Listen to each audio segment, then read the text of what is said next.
Hello everyone, I am Nisha Lamba and I welcome you all to our channel Unacademy judiciary. आज के video में मैं आपके लिए बहुत ही इंटरेस्टिंग टॉपिक लेकर आई हूँ। सवाल ये है कि अगर एक लड़का लड़की रिलेशनशिप में आते हैं, लड़का अपने माता पिता से भी लड़की की मुलाकात करवा देता है और उनके बीच में शादी की प्लानिंग रहती है कि हाँ, हम शादी करने वाले हैं एक दूसरे के साथ, और उसके बाद फिर उनका फिजिकल रिलेशनशिप भी कहीं ना कहीं स्टार्ट हो जाता है। और फिर बाद में लड़की को जब पता चलता है कि इस लड़के की शादी तो किसी और के साथ फिक्स हो गई है, तो फिर क्या लड़की उसके खिलाफ चीटिंग का केस फाइल कर सकती है? क्या उसके पेरेंट्स के खिलाफ भी वो केस फाइल किया जा सकता है? तो आज की वीडियो में हम इसी टॉपिक के बारे में बात करने वाले हैं। मैं आपके सामने लेकर आई हूँ एक बहुत ही इंपॉर्टेंट जजमेंट। चलिए स्टार्ट करते हैं।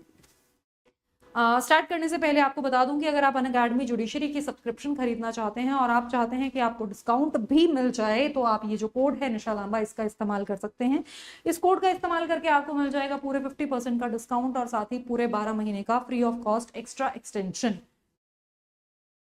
और आपको बता दूं कि अगर आप इंस्टाग्राम पे मेरे साथ जुड़ना चाहते हैं तो निशा_लांबा07 और टेलीग्राम पे निशा_लांबा1511 पर मेरे साथ कनेक्ट कर सकते हैं। चलिए स्टार्ट करते हैं जजमेंट।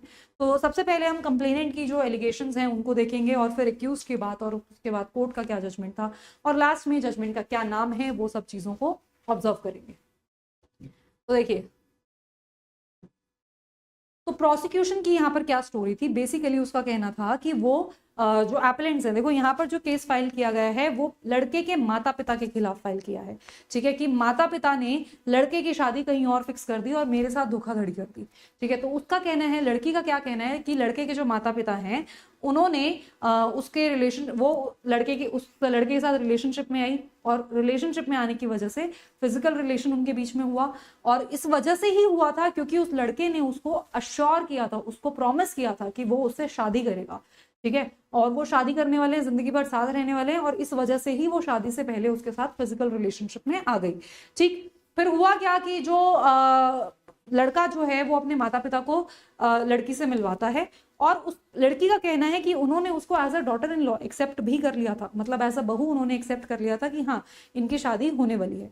लेकिन फिर बाद में सडनली उसको पता चलता है कि लड़का उसे आके बताता है कि उसके पेरेंट्स ने तो उसकी शादी किसी और के साथ फिक्स कर ली। अब वो इस बात से परेशान होती है और वो लड़के के माता पिता के खिलाफ केस फाइल करती है कि जो उसके माता पिता हैं उसने इस लड़की के साथ धोखाधड़ी की। ठीक है, अब जो उसके माता पिता हैं उनका क्या कहना है? उनका कहना यह है कि जो ये लड़की की कंप्लेंट है, यहां पर कहीं पे भी लड़की ने ऐसा नहीं बताया, मतलब लड़की की अगर आप कंप्लेन को पढ़ते हैं तो उस कंप्लेन में कहीं पर भी ऐसा नहीं लिखा है कि लड़की के माता पिता ने कहा था कि तुम इसके साथ फिजिकल रिलेशनशिप में आओ। ठीक है, या फिर लड़की के माता पिता ने कहा था कि तुम अगर इसके साथ फिजिकल रिलेशनशिप में आओगी तो हम तुम्हारी इसके साथ शादी करा देंगे। तो उनकी तरफ से ऐसा कहीं से भी कोई एलिगेशन नहीं है, ना कंप्लेन में लड़की ने ऐसा बोला कि हाँ, माँ बाप ने फिजिकल रिलेशन की बात की है। ठीक, तो ऐसा कोई एलिगेशन मतलब पेरेंट्स के खिलाफ नहीं लगाया जा सकता। दूसरा, उनका कहना था कि उन्होंने कभी भी उसको फोर्स नहीं किया अपने बेटे को कि भाई तुम किसी दूसरी लड़की से शादी करो। ठीक है, और मतलब किसी एक लड़की से शादी कर लो और इंटीमेट किसी और लड़की के साथ हो जाओ। तो ऐसा उनका कोई भी ना उनको पता था कि उस लड़की का इन दोनों का आपस में कोई फिजिकल रिलेशन है। They were not even aware about the physical relation. ठीक है, तो ये दोनों ही चीजें, क्योंकि लड़की क्या कह रही है, लड़की ये कह रही है कि माँ बाप ने अश्योर किया इसलिए मैं फिजिकल रिलेशनशिप में आई, और माँ बाप ये कह रहे हैं कि हमें नहीं पता था कि इनका फिजिकल रिलेशनशिप है। ठीक है, दूसरा उनका ये कहना है कि हमने उसको कभी भी नहीं बोला कि तुम फिजिकल रिलेशनशिप में आओ। राइट, हमने कभी उसको ऐसा वादा नहीं किया कि तुम फिजिकल रिलेशनशिप में आओगी तो हम तुम्हारी शादी करा देंगे। तो फिर इस वजह से जो एलिगेशंस हैं वो एलिगेशंस बेबुनियाद है। अब कंप्लेनेंट फिर ये कह रही है कि क्योंकि वो उसके पेरेंट्स थे, ठीक है, और उन्हीं के अश्योरेंस पे उनका फिजिकल रिलेशनशिप स्टार्ट हुआ, लेकिन उसको बीच में ही छोड़ दिया, मतलब फिजिकल रिलेशनशिप भी हो गया और फिर उसको धोखा दे दिया, उसको बीच गंगा में छोड़ के चले गए और दूसरी लड़की से शादी कर ली, उसको धोखा दिया है। इस वजह से इनके खिलाफ चीटिंग का केस होना चाहिए। चीटिंग जो है वो आपको आईपीसी के सेक्शन 415 में देखने को मिलता है। इस केस में आईपीसी ही लगा था क्योंकि जो फैक्ट्स हैं वो 1 जुलाई 2024 से पहले के हैं, तो यहाँ पर बीएनएस नहीं लगा था। तो चीटिंग जो है, कोर्ट ने यहाँ पर सेक्शन, ये मैं आपके सामने पूरा सेक्शन यहाँ पर रिपीट किया है। चीटिंग में बेसिकली क्या होता है कि आप किसी इंसान से धोखे से उसकी कोई प्रॉपर्टी ले लो, या फिर धोखे से किसी इंसान से कोई चीज करवा दो। ठीक है, और उससे उसकी कोई ऐसी चीज जिससे उसकी बॉडी, माइंड, रेपुटेशन या प्रॉपर्टी को नुकसान पहुंचे, तो उसको हम चीटिंग कहते हैं। राइट, तो इस डेफिनेशन में सबसे ज्यादा जरूरी क्या है? सबसे ज्यादा जरूरी है कि आपने उसके साथ धोखाधड़ी की है।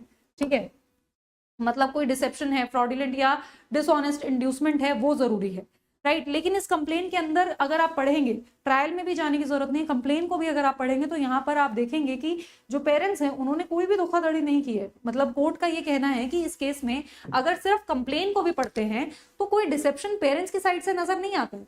सुप्रीम कोर्ट ने यहाँ पर सिंपल ये क्लियर किया कि अगर कंप्लेनेंट की बात को सच भी माना जाए कि जो वो बातें अपनी कंप्लेंट में कह रही है, अगर हम बातों को सच भी माने तो यहाँ पर जो लड़के के माता पिता हैं वो ये जानते थे कि हाँ इनका रिलेशनशिप है और वो एक बार उससे मिले भी हैं, ठीक है, ये बात सच है। लेकिन जो उसने कंप्लेन में कहा है कि पेरेंट्स ने उसको ऐसे बोला कि हाँ हम तुम्हारी शादी करा देंगे और फिर उसके बाद उसकी शादी कहीं और फिक्स कर दी, तो ये जो चीज है ये इलीगल भी नहीं है, this is not illegal. Criminal तो दूर की बात है, क्योंकि देखो चीटिंग का जो केस है वो क्रिमिनल होता है, it is a criminal case, but यहाँ पर तो इलीगैलिटी ही नहीं है। मतलब उन्होंने क्या बोला इनको, ऐसा तो कुछ नहीं कहा ना कि आप फिजिकल रिलेशनशिप में आ जाइए, वो एक बार उससे मिले हैं और उसके बाद उन्होंने अपने बेटे की शादी किसी और से फिक्स कर दी। तो इसमें पेरेंट्स की यहाँ पर कोई ऐसी इलीगैलिटी नजर नहीं आ रही है, तो क्रिमिनल तो कहीं से भी यहाँ पर चीज नहीं है। तो इस वजह से जो चीटिंग के ऑफेंस के इंग्रेडिएंट्स हैं वो यहाँ मैच ही नहीं करते और इस वजह से यहाँ पर 415 आईपीसी का नहीं लगेगा, ये क्लियर कर दिया। दूसरा, साथ में कोर्ट ने बाकी के फैक्टर्स को भी डिस्कस किया। कोर्ट ने कहा जो ये लड़की है ये 29 साल की है, लड़का 32 साल का है, दोनों जॉब करते हैं। मतलब लड़की जो है वो एजुकेटेड है, पढ़ी लिखी लड़की है, वो एक अपना काम कर रही है, मतलब उसका कुछ एक प्रोफेशन है, उसने अपना काम स्टार्ट किया हुआ है खुद का, उसका एक प्रोफेशनल एक्सपीरियंस है, राइट। और दूसरी तरफ से जो लड़का है वो भी 32 साल का है, अडल्ट है, मैच्योर है, अपने लिए फैसला ले सकता है। तो यहाँ पर कोर्ट ने कहा कि कहीं से भी नजर नहीं आ रहा है कि 29 साल की लड़की पेरेंट्स की बातों में आ जाएगी, जो कि वेल अवेयर है, ऐसा नहीं है कि वल्नरेबल है, जिसको पता नहीं है चीजों के बारे में, प्रॉपर मैच्योर लड़की है, नॉलेजेबल है, एक्सपीरियंस है उसको दुनिया का। उस लड़की को एक्सपोजर होने के बाद, कोई भी लड़की ऐसी नहीं होती है जो पेरेंट्स की बातों में आके लड़के के साथ रिलेशनशिप में आ जाए। उनके बीच में जो रिलेशनशिप है वो आपस में कंसेंशुअल होगा, ठीक है, आपस में एक दूसरे के साथ सहमति से उनका रिलेशनशिप स्टार्ट हुआ होगा, बट ये कह देना कि पेरेंट्स की वजह से हुआ है वो गलत है, ठीक है। दूसरी चीज जो यहाँ पर कोर्ट ने कहा कि जो लड़का है वो भी बच्चा नहीं है कि पेरेंट्स के कहने भर से ही किसी दूसरी लड़की से शादी कर लेगा, वो भी किसी दूसरी लड़की से शादी करना चाहता होगा, इस वजह से उसकी शादी दूसरी लड़की से हुई होगी।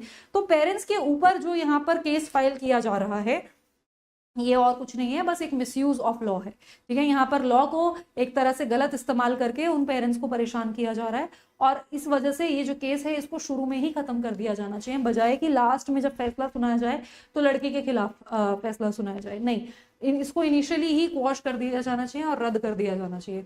यहाँ पर कोर्ट ने जो हाई कोर्ट का अप्रोच था उसको भी क्रिटिसाइज किया। हाई कोर्ट ने बेसिकली इस केस में ये कहा था कि अगर हम इस केस को यहीं पर क्वॉश कर देंगे तो बहुत सारे माँ बाप जो हैं वो लड़कियों का फायदा उठाएंगे। तो यहाँ पर कोर्ट ने कहा कि ये किस तरह का जो कॉमेंट है वो हाई कोर्ट ने दिया। हाई कोर्ट की जो रिमार्क्स थे उसको यहाँ पर सुप्रीम कोर्ट ने हेवीली क्रिटिसाइज किया कि ये जो रिमार्क हैं ये बहुत गलत है, ठीक है। और इस केस के अंदर, केस का नाम आप देख लीजिए, Marippan versus state represented by the inspector of police 2025, supreme court का जजमेंट है। और इस केस में जो जजमेंट जो ये क्रिमिनल कंप्लेंट फाइल की गई थी उसको रद्द कर दिया गया, क्वॉश कर दिया गया। चलिए अब हम बात कर लेते हैं जुडिशरी के सब्सक्रिप्शन की, कि अनअकैडमी के साथ अगर आप तैयारी करेंगे तो आपको पूरे 50% का डिस्काउंट और 12 महीने का free of cost extra extension मिल जाएगा। बैचेस जो स्टार्ट होने जा रहे हैं, यूपी और बिहार का बैच स्टार्ट हो चुका है, इसमें स्पेसिफिक रिलीफ एक्ट करा रही हूँ। गुजरात वेस्ट बंगाल के लिए भी बैच स्टार्ट हो चुका है और अनिल खन्ना सर की क्लासेस भी स्टार्ट हो चुकी हैं। तो ये सब क्लासेस अगर आप ज्वाइन करना चाहते हैं तो आप एडमिशन ले सकते हैं। स्कॉलरशिप अगर आप पाना चाहते हैं तो स्कॉलरशिप टेस्ट आप अटेंड कर सकते हैं। 16 फरवरी को 11 बजे सुबह ये टेस्ट होगा। इस टेस्ट के अंदर आपको 100% स्कॉलरशिप मिल जाएगी, आपको वाउचर्स भी मिल सकते हैं आपको 30,000 के, और आपको फ्री फिजिकल नोट्स भी मिल सकते हैं। इन सभी ऑफर्स का फायदा उठाने के लिए अगर आप कोई कोड इस्तेमाल करना चाहते हैं तो आप ये निशा लांबा कोड का इस्तेमाल कर सकते हैं। आपको अनअकैडमी की बेस्ट चीज बता देती हूँ कि यहाँ पर एडमिशन लेने के बाद आप किसी भी बैच में कोई भी क्लासेस लगा सकते हैं। आपके आने से पहले जो बैचेस लॉन्च हुए, आपके आने के बाद जो बैचेस लॉन्च होंगे, जब तक आपका सब्सक्रिप्शन वैलिड है, you can attend any classes whatsoever, there is no limit. तो जिस टीचर की क्लास आपको, जो सब्जेक्ट आपको अटेंड करना अच्छा लगता है, आप वो क्लासेस लगाइए और अपनी तैयारी को कीजिए। मिलते हैं आपसे अगली वीडियो में, तब तक के लिए गुड बाय।